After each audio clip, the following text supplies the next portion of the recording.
So welcome to the installation video for the drift fix for the Wolverine Ultimate. So to open up this controller, there's a hidden screw here, and we have to take out the two sides. There's other disassembly videos, so it's probably better than mine. Shouldn't be using the metal tool, but this is all I got. It's very flexible and strong.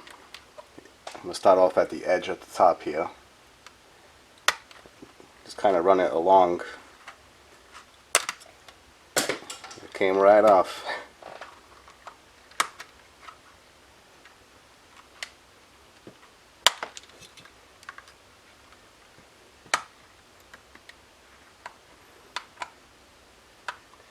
You do got to put a little bit of pressure. Yeah, sometimes I feel like it's going to break. It's not.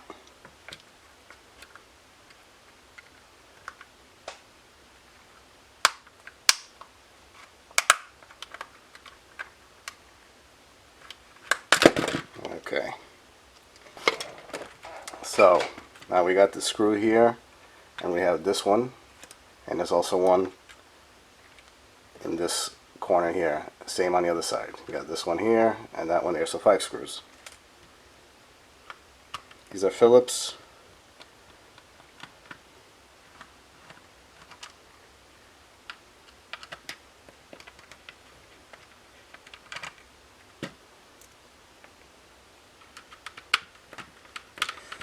So this drift fix is tailored to this controller.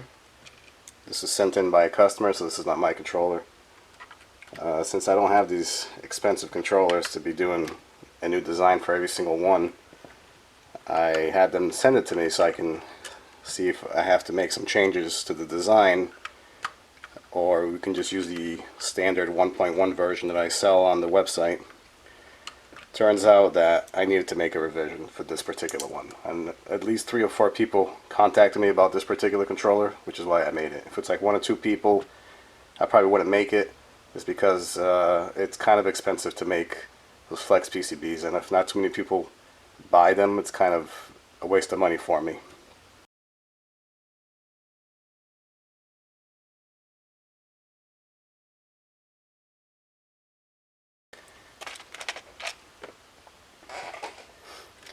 So, as you can see, this one's not hard to get to. This is where the analog stick is on this side. See if I can zoom in a little bit.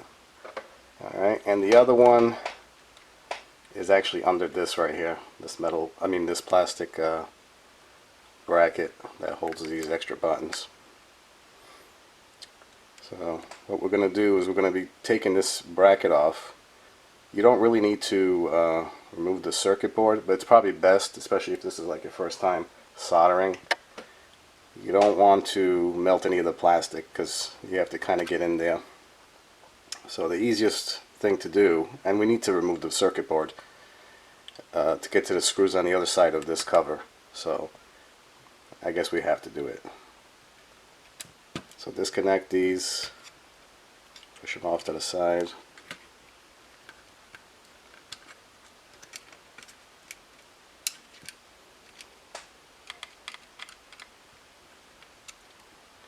Need a little bigger Phillips for these.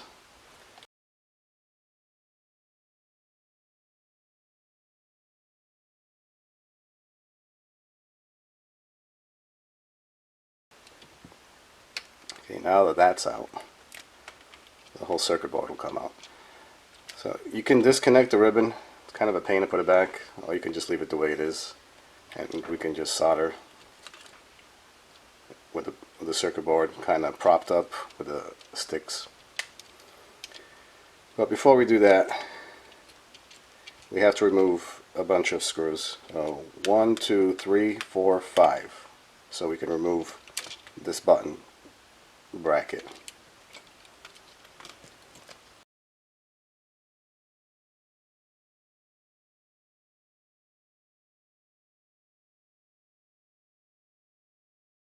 Oh, looks like I forgot 2 screws. These 2 over here.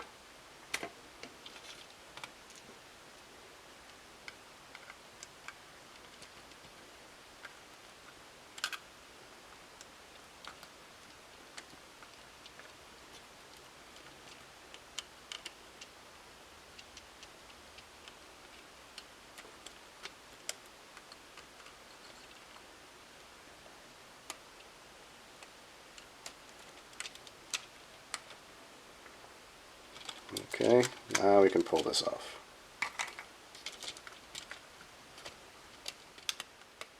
So for the soldering, this plastic cover here, the black cover, you got to peel back a little bit. So each PCB kit comes with two of these. Each one's separate. So the longer one here is for this one.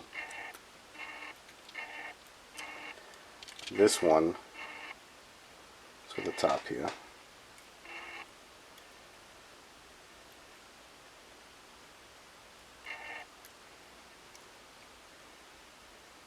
As you can see, it fits really in place pretty good. So I've seen a lot of people do some really bad jobs trying to solder these boards on. They're really not that hard. You know, if you have some tweezers or even like a little flathead screwdriver or whatever. I'm going to start with this one here. You know, you can just push it down and just heat up the holes here. Or you can add, it's always good to add a little bit of solder, but you don't need to add too much. I'm going to try to zoom in so we can get a better view for everybody. Okay, so this one lies really flat on there. It's pretty good.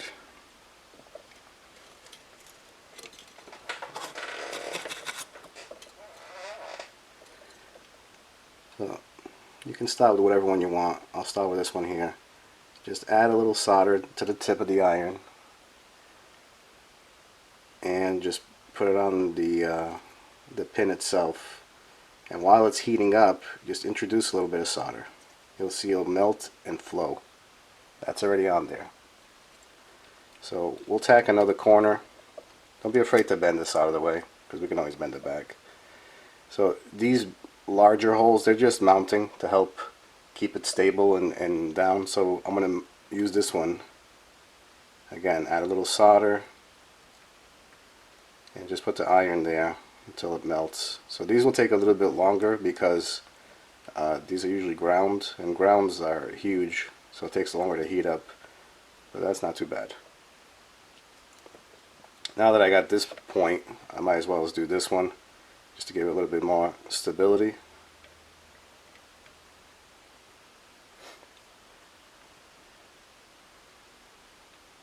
And now we can finish the other ones.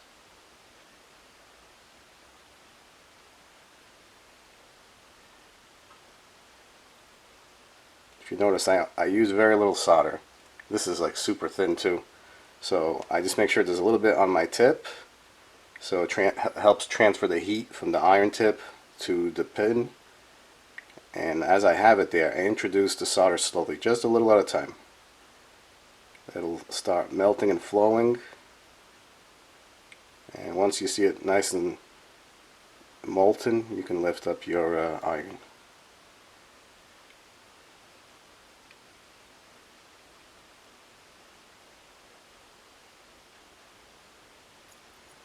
You want to have as little as possible for solder. You don't want these big giant balls, because remember, we got to put this thing back over it, so it's got to be as little as possible so there's no bulging. You might have to turn the controller a little bit because of this. You don't want to burn that with your tip.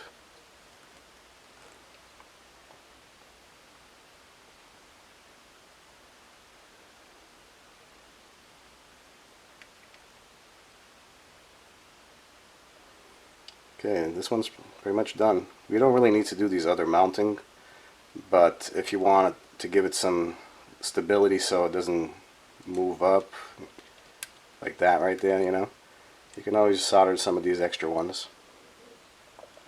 Most important are the three: 1, 2, 3, and 1, 2, 3. Those are the ones that are critical connections. The rest is just mounting. Okay, that one's all set. We can bend this back. Now this one here, we're going to do the exact same thing. There's a chip here with a few other parts below it. Let me show you. There's few capacitors and resistors, so it's not going to sit as flush as this one because of that, but here we have nothing that's going to obstruct it. So if it stays up a little bit, that's fine. As long as the pin, these 3 pins are soldered to the gold vias here. So what I'll do is I'm probably going to start with this one up here. Add some solder. Let the iron heat that pad and pin up so it becomes molten. I'm putting a little pressure with my finger just so it stays down. Now I'm going to do this one in the corner. Again, I'm pushing down because as I'm heating it, because I want this to go as low as I can possibly get it. Okay.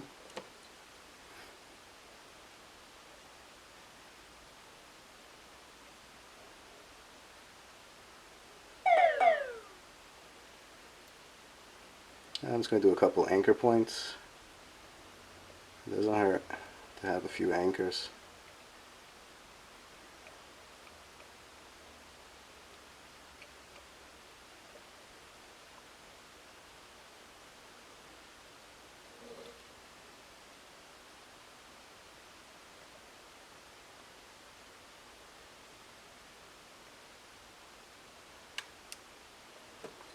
And that's all she wrote. This is pretty good on there. You don't need any anchor points. It's up to you if you want to solder all of them. But the three main ones we really care about is the 1, 2, 3 here and these 3 here.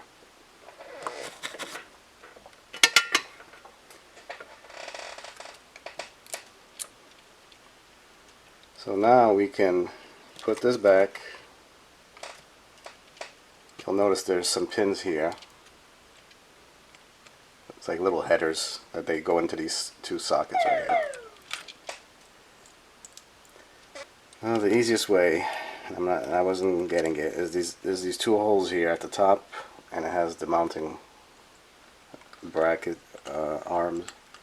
You can just put that in the hole and everything should connect well once you got that in there. There we go. Well, now we're going to flip it around. You're going to put all those small screws removed. You guys don't really need to see that on camera, so I'm going to stop the video here, and once it's all assembled, I'll show you how we can adjust this. So I've had people complain that they don't know how to test things out on the web page, so it's gamepad tester. I'm using this small screwdriver. It's a Phillips. If you don't have this, or if you have one that just it's not turning the potentiometers, then just get a small flathead. So basically we're going to be adjusting the pots here. If you look on the screen, you'll see there's already drift down and to the left on this left stick, so I'm going to adjust it. You'll see it in real time.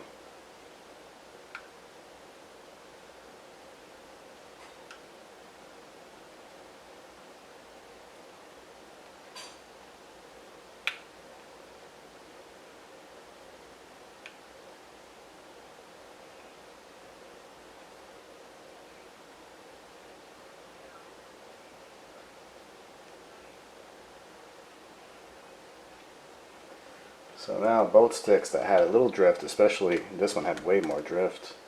You'll see I rotate the stick. See, rotate the stick, it goes right to center. Right to center. Now, who knows, 6 months, a year down the road it starts to drift again. Just open it up, go to the website, and just make an adjustment. Bring it back to center. That's all there is to it. Now, this is like practically a brand new controller.